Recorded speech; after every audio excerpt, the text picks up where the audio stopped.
এই যে এবার এঁচোর চিংড়িটা হয়ে এসেছে। এই তার এই মাংস, কষা মাংস, কচি পাঁটার মাংস, এঁচোর চিংড়ি হবে। চিংড়ি মাছটা দেবো। এবার তার আগে একটু করি, চিংড়ি মাছটা দেবার জায়গাতে তুলব। তো দে না, কথা এই কাঁচিতেই দে না, তার নিরামিষটা তুলি। একজন আবার নিরামিষ খায়। হ্যাঁ, আগে ওইটা দেবো বসা, আগে নিয়ে আরো চরমরিচ তুলে নিয়ে চিংড়ি একজন নিরামিষ খায়, তার নিরামিষটা তুলে রাখছি।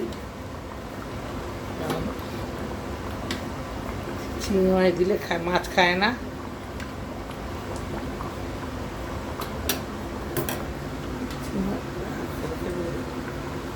চিংড়ি মাছটা ঢাল নিজে করবো হয়। এবার চিংড়ি মাছটা দেওয়া হচ্ছে। এইদিকে তাকি এরকম করলে চিংড়ি মাছটা দেওয়া হচ্ছে সুন্দর করে।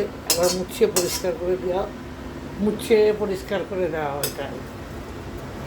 ওটা নাড়ো, আমার খুন্তি দিয়ে মুছে দাও, এক ফোঁটা জল মারিয়ে একটু। এই চিংড়ি মাছটা দিয়ে এই নাড়া হচ্ছে, যাতে চিংড়ি মাছটা হয়। চিংড়ি মাছ দিয়ে দিলাম।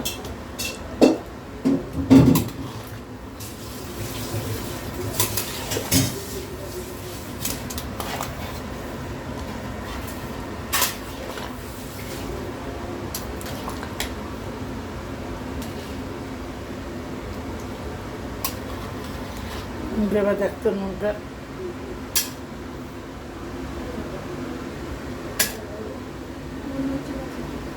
এবার চিংড়ি মাছ হলো।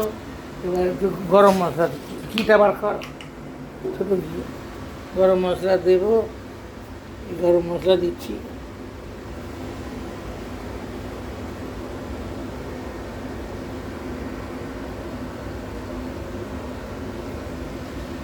গরম মশলা দিয়ে আর চামচ কুচিয়ে দেবো। বলে গেছে তো, বলে চামচ দেবো কী করে? এটা কী ঘি? কী ঘি? ঘি বার কর।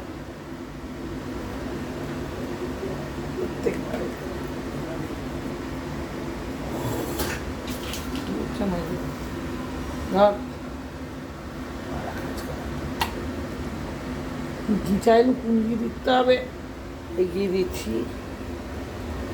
ঘি দিলে ভালো লাগবে। অনেকে ঘি পছন্দ করে না বলে বেশি দেওয়া যাবে না। এই একটু ঘি দিয়ে দিলাম, ঠিক আছে। মুছে একটু মুখটা খুলে নিবি, ভালো করে দিবি। এবার ঘি দিয়ে ঝাল মিষ্টি টক রত্নাপতির রান্নাঘরে এঁচোর চিংড়ি হয়ে গেল। একবার কচি মাথার মতো রান্না, ঝাল মিষ্টি টক রত্নাপতির রান্নাঘর। এঁচোর সুন্দর করে করলাম। আজকে আমার ছেলেরা 40 জন ছেলে, বাকি আমরা কজন খাবো। খেয়ে ওটা আনন্দ করে বললো আমিও ঝাল মিষ্টি টক রান্নাঘরে, রত্নাপতির রান্নাঘরে আমি এঁচোড়ের তরকারিটা করে ওদের মুখের স্বাদ পাল্টালাম। এই বসন্তকালে কচি পাঁঠা মানে কচি এঁচোড় উঠেছে, তাকে বেশ সুন্দর করে চেষ্টা করলাম যতটা পেরেছি, যেভাবে আমার মতো করে আমি ঘরোয়া রান্না করে ওদের খাওয়াবো। ওরা খুব আনন্দিত করে খাবে। ওরা ভালো হলে আমারও ভালো লাগবে, এবং তোমাদেরও ভালো লাগলে কমেন্ট করবে, আমারও ভালো লাগবে। এই রান্নাটা ঝাল মিষ্টি টক রত্নাপতি রান্নাঘরে এঁচোড় চিংড়ি।